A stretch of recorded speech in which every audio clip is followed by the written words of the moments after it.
చాలాసార్లు వచ్చే గారి ఇంత ట్రాఫిక్ జామ్ కానివ్వండి, ఇంత ఘనమైన ఏర్పాట్లు కానివ్వండి, నేను ఎప్పుడూ చూడలేదని చెప్పేసి మీదకి మనం చేస్తామని నేను ఈరోజు ముఖ్యమంత్రి గారు ఏదైతే ఆలోచన చేస్తున్నారో ఆయన అహర్నిశలు ఈ రాష్ట్రాన్ని ఏ విధంగా ముందుకు తీసుకువెళ్ళాలి, ఒక విధంగా అన్యాయంగా విభజించబడ్డ ఆంధ్రప్రదేశ్ తర్వాత వచ్చిన ప్రభుత్వం చేసిన విధ్వంసకర పరిస్థితుల నుంచి ఈ రాష్ట్రాన్ని ఏ విధంగా గట్టెక్కించాలి, ఏ ఏ రంగాల్ని ప్రోత్సహించాలి, అభివృద్ధి చేయాలి అనే ఆలోచనలో భాగంగా టూరిజం ఒక రంగం ఏదైతే జీడిపికి అత్యధిక ఆదాయం తీసుకురాగలిగిన రంగం కానివ్వండి, లేదు మన యువకులకి ఎక్కువ ఉపాధి కల్పించగలిగిన రంగం కానీ టూరిజం అని చెప్పేసి ఇందాక నారాయణ గారు చెప్పినట్లు ప్రతి కేబినెట్ సమావేశంలో కూడా చెబుతారు.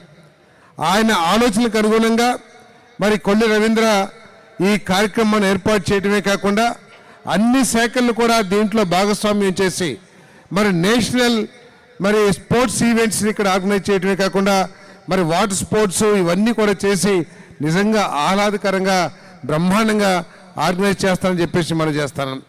ఇటువంటి చాలా అవసరం. మనందరం కూడా రోజు ఎవరి కాలం మన మెకానికల్ లైఫ్ అయిపోయింది. ఉదయం లేచిన కాడి నుంచి సాయంత్రం వరకు కూడా వారి సమస్యలతో కానివ్వండి, వారి వృత్తిపరమైన బిజీతో కానివ్వండి చాలా స్ట్రెస్ ఫీల్ అవుతూ ఉన్నారు ప్రజలందరూ కూడా.